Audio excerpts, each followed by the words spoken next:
آج ہم ایک خاص کتاب پر بات کرنے والے ہیں، اکھارٹ ٹولے کی حال کی طاقت۔ اس کتاب کے کچھ اہم نکات پر غور کریں گے بالکل۔ اور سمجھنے کی کوشش کریں گے کہ کیا واقعی ہماری زیادہ تر جو پریشانیاں ہیں، جو دکھ ہیں، وہ ہمارے حالات سے نہیں بلکہ ان کے بارے میں ہماری سوچوں سے پیدا ہوتے ہیں۔ یہ بہت گہرا سوال ہے اور یہی ٹولے کی کتاب کا مرکز ہے۔ تو کیا سکون واقعی حال میں ہی ملتا ہے؟ دراصل ٹولے کا بنیادی خیال یہی ہے۔ وہ کہتے ہیں کہ ہم انسان زیادہ تر یا تو ماضی میں رہتے ہیں، یعنی پچھتاووں میں، ہاں یہ تو ہوتا ہے۔ یا پھر مستقبل کی فکروں میں جو ابھی ہوا ہی نہیں۔ مثال کے طور پر آپ صبح دفتر جا رہے ہیں، ٹریفک جام ہے، اب غصہ آ رہا ہے، بے چینی ہو رہی ہے۔ بالکل۔ تو سوال یہ ہے کہ یہ بے چینی ٹریفک جام کی وجہ سے ہے یا اس خیال کی وجہ سے کہ مجھے لیٹ نہیں ہونا چاہیے تھا، یا پتہ نہیں باس کیا کہیں گے۔ اچھا۔ ٹولے کے مطابق یہ جو اندر کی مزاحمت ہے نا، یہ ایسا نہیں ہونا چاہیے تھا والی سوچ، یہی اصل تکلیف ہے۔ یہ بات تو بہت دلچسپ ہے۔ ہم اکثر حال سے پریزنٹ مومنٹ سے بھاگنے کی کوشش کرتے ہیں، لیکن ٹولے کہتے ہیں گہرائی سے محسوس کریں کہ موجودہ لمحہ ہی وہ سب کچھ ہے جو آپ کے پاس ہے۔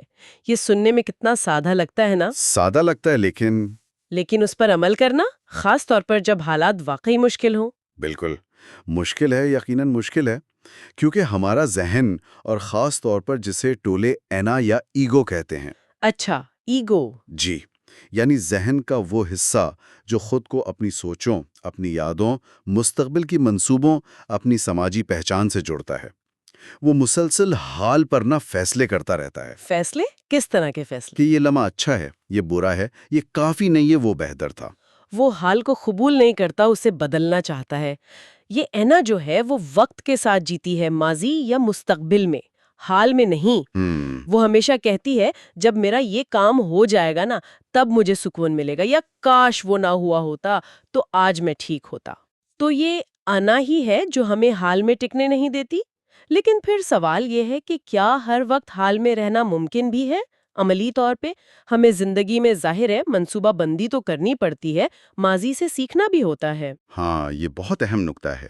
دیکھیں، ٹولے کا مقصد یہ بالکل نہیں کہ آپ پلاننگ چھوڑ دیں یا ماضی کو بھول جائیں۔ اچھا۔ وہ یہ کہتے ہیں کہ جب آپ پلاننگ کر رہے ہوں تب بھی آپ کی پوری توجہ اسی لمحے، اسی کام پر ہونی چاہیے۔ مطلب آپ منصوبہ بنا رہے ہیں لیکن آپ مستقبل کے ممکنہ ڈر یا ناکامیوں میں گم نہیں ہیں۔ ٹھیک۔ آپ ماضی سے سبق سیکھ رہے ہیں لیکن پچھتاوے کی دلدل میں نہیں دھس رہے۔ فرق کیا کرنے میں نہیں ہے بلکہ کیسے کرنے میں ہے۔ کیا آپ ذہنی طور پر حاضر ہیں یا کہیں اور بھٹک رہے ہیں؟ اچھا، تو مطلب یہ ہے کہ حال میں رہتے ہوئے ہی مستقبل کی تیاری کی جائے، ذہن کو بھٹکنے نہ دیا جائے۔ بالکل، حال کی مزاحمت کرنا یا اس سے لڑنا ایسے ہی ہے جیسے آپ دریا کے تیز بہاؤ کے خلاف تیرنے کی کوشش کر رہے ہوں۔ کتنی دیر کر پائیں گے؟ تھک جائیں گے، مایوسی ہوگی۔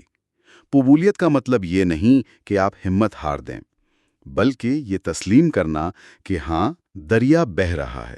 صحیح۔ جب آپ بہاؤ کو تسلیم کرتے ہیں تب آپ زیادہ بہتر پوزیشن میں ہوتے ہیں یہ فیصلہ کرنے کے کہ اچھا، اب مجھے کیا کرنا ہے، کنارے کی طرف جانا ہے یا بہاؤ کے ساتھ کوئی محفوظ راستہ لینا ہے۔ سکون اس مزاحمت کو چھوڑنے میں ہے۔ تو سکون کوئی ایسی چیز نہیں جس کا پیچھا کیا جائے، بلکہ وہ چیز ہے جو تب بچ جاتی ہے جب ہم یہ پیچھا کرنا یا مزاحمت کرنا چھوڑ دیتے ہیں۔ آپ نے بالکل صحیح پکڑا۔ سکون کوئی مستقبل کی منزل نہیں، وہ اسی لمحے میں ہے اگر ہم اسے ڈھونڈنا بند کر دیں۔ ٹولے ایک بہت سادہ سی مشق بھی بتاتے ہیں۔ وہ کیا؟ بس ایک لمحے کے لیے رکیں، ایک گہری سانس لیں اور اپنے ارد گرد، اپنے اندر جو زندگی ہے اسے محسوس کریں۔ ہوا آپ کی جلد کو چھو رہی ہے، آپ کے جسم میں ایک توانائی ہے، آوازیں آ رہی ہیں۔ ان پر کوئی لیبل نہ لگائیں، ان کے بارے میں سوچیں نہیں، صرف انہیں محسوس کریں۔ یہ سننے میں تو بہت پرسکون لگ رہا ہے، لیکن ذہن تو فوراً بھاگ جاتا ہے، خیالات آنے لگتے ہیں۔ اور یہی تو مشق ہے۔ مقصد خیالات کو زبردستی روکنا نہیں ہے، یہ ممکن بھی نہیں۔ مقصد ہے ان کے آنے جانے کو بس دیکھنا، جیسے آپ آسمان پر بادلوں کو آتے جاتے دیکھتے ہیں۔ اچھا۔ آپ بادل نہیں ہیں، آپ وہ آسمان ہیں جس میں بادل آ جا رہے ہیں۔ خیالات آئیں گے، جائیں گے، آپ کو ان میں الجھنے کی ضرورت نہیں۔